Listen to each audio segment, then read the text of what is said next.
அதை விட்டுட்டு அந்த டேரக்டர் ஆத்தா அம்மான்றீங்க, புடிசரை ஆத்தா அம்மான்றீங்க, ஹீரோவை சூர்யாவை கூந்தல்ன்றீங்க, அப்புறம் கேனம் இதுன்றீங்க. நீங்க பாட்டுக்க வாய் கூந்தலாம் பேசிட்டீங்களா? ஆமாங்க, கங்குவா கூந்தல் தான். படம் பார்த்தீங்களா? அந்த கூந்தலை பார்த்தீங்களா? ஹீரோ எவ்வளவு தூரம் கூந்தல் வச்சிருக்காருன்னு, வில்லன் எவ்வளவு தூரம் கூந்தல் வச்சிருக்காருன்னு, மற்ற கேரக்டர்லாம் எவ்வளவு கூந்தல் வச்சிருக்காருன்னு பார்த்தீங்களா? கூந்தல் தான். ஆனால் அதை சொல்றதுக்குன்னு ஒரு முறை இருக்கு. நீங்க பாட்டுக்க வாயில வந்ததெல்லாம் ஆத்தா அப்பா அவன் இவனு நீங்க பாட்டுக்க ஏகப்படுத்தி பேசிட்டு போறீங்க. கங்குவா படம் நல்ல விதமா வரணுன்ற ஒரு ஐடியால தான் தயாரிப்பாளர் ஞானவேல் ராஜா எடுத்திருப்பாரு. நல்லபடியா வரணும் அப்படின்னு தான் இயக்குனர் சிவா எடுத்திருப்பாரு. நல்லபடியா நடிக்கணும், நல்லபடியா ஹிட் ஆகணும் தான் சூர்யா நடிச்சிருப்பாரு. யாருன்னா வந்து கங்குவா படம் ஓடக்கூடாதுன்னு சொல்லி நடிப்பாங்க? சொல்லுங்க. நீங்க படம் வாயில வந்ததெல்லாம் பேசிட்டு போறீங்களாங்க? அந்த உரிமை உங்களுக்கு யாருங்க கொடுத்தது?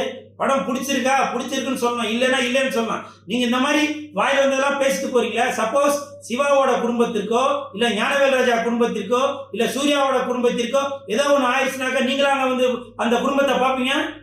சொல்லுங்க. தயவு செய்து அடுத்தவர்களை இழிவுபடுத்தி பேசாதீங்க.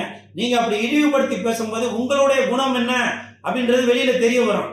புரியுதுங்களா? நம்ம வந்து ஏதோ பந்தாக்கி ஜாலியா கலாச்சி பேசிட்டோம் அப்படின்னு நினைக்காதீங்க. உங்களுடைய குணம் என்ன அப்படின்றது அடுத்த ஸ்டேட்டுக்காரங்க பார்ப்பாங்க, அடுத்த நாட்டுக்காரங்க பார்ப்பாங்க.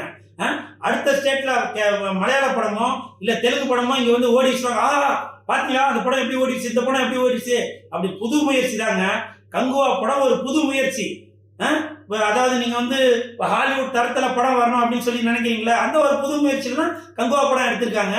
அதற்கு வந்து நீங்க உங்களால பிடிக்கலையா, சரி நீங்க உங்களோட கருத்து சொல்லுங்க, தப்பு இல்லை. ஆனால் இழிவுபடுத்தி பேசக்கூடாது. புரியுதுங்களா? அப்புறம் இப்படி இருந்தாக்க தெலுங்கு படம் ஓடதான் செய்யும், மலையாள படம் ஓடதான் செய்யும், தமிழ்நாட்டில் வந்து கொடிகட்டி பறக்கதான் செய்யும். புரியுதுங்களா? நம்ம ஊருக்காரனுக்கே நீங்க சப்போர்ட் பண்ணலைனாக்க அப்புறம் எந்த புது முயற்சி யாருங்க பண்ணுவா? சொல்லுங்க. ஆமாங்க, தயாரிப்பாளர் சொன்னாரு. என்ன சொன்னாரு? நீங்க வந்து இந்த படத்தை வந்து ரொம்ப ஆஹா ஓஹோன்னு பாப்பீங்க, இந்த ஆடியோ ரிலீஸ்க்கு வந்து அந்த டிக்கெட்டை மறுபடியும் எடுத்துட்டு வாங்க, சக்சஸ் மீட் பண்ணுவோம் அப்படின்னு சொன்னாரு. உண்மைதான். உங்களுக்கு ஒரு குழந்தை பிறந்துச்சுனாங்க, அந்த குழந்தைய வந்து நீங்க என்ன சொல்லுவீங்க? என் பையன் பெரிய ஆளாகி டாக்டர் ஆவா, இன்ஜினியர் ஆவா, கலெக்டர் ஆவா அப்படின்னு தானே சொல்லுவீங்க. அந்த ஒரு மாதிரி தான் நான் எடுத்திருக்க படம் வந்து நல்ல பெரிய அளவில் பேசப்படணும்னு சொல்லியிருக்காரு. யாருன்னா பிறந்த குழந்தைய ஐயா இது உருப்படாது நாசமா போயிடும், திருட்டு பிள்ளையா வரும், இப்படியா சொல்லுவாங்க? அந்த மாதிரி தாங்க பல கோடி போட்டு கங்குவா படத்தை எடுத்திருக்காரு. அதனால தயாரிப்பாளர் அந்த ஒரு ஆர்வத்தில் சொல்லிட்டாரு. அதே மாதிரி சூர்யா சொன்னாரு இந்த படத்தை வந்து ஆன்னு வாயை பிறந்து பார்ப்பீங்க அப்படின்னு. இது எல்லாமே ஒரு புது முயற்சி தாங்க. உங்களுக்கு பிடிக்கலன்னு சொல்லுங்க, தப்பு இல்லை. அதை விட்டுட்டு நீங்க அவங்களோட குடும்பத்தில் உள்ளவங்களாம் திட்டுறீங்களா? நீங்க உங்க வீட்டிலே எடுத்துங்க. ஒரு நாளைக்கு வந்து குழம்பு சரியில்லைன்னா உடனே நீங்க உங்க அம்மா திட்டுவீங்களா? ஒரு தூய்மை எடுத்து சரியில்லைன்னா உடனே உங்க அப்பா அந்த மாதிரி அசியசியமா திட்டுவீங்களா? அக்கா தங்கச்சிகளை திட்டுவீங்களா? சொல்லுங்க.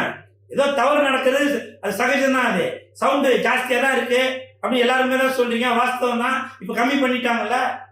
நீங்க பாட்டுக்கா வீடியோல அதை இதுன்னு பேசி விட்டு போனது அடுத்த ஸ்டேட்டுக்காரன் காரி துப்புற அளவுக்கு வந்துருச்சு. இப்போ எனக்குலாம் அவ்வளவு ஒரு மன வேதனையா இருக்கு இந்த மாதிரிலாம் நீங்க பேசியிருக்கிறது.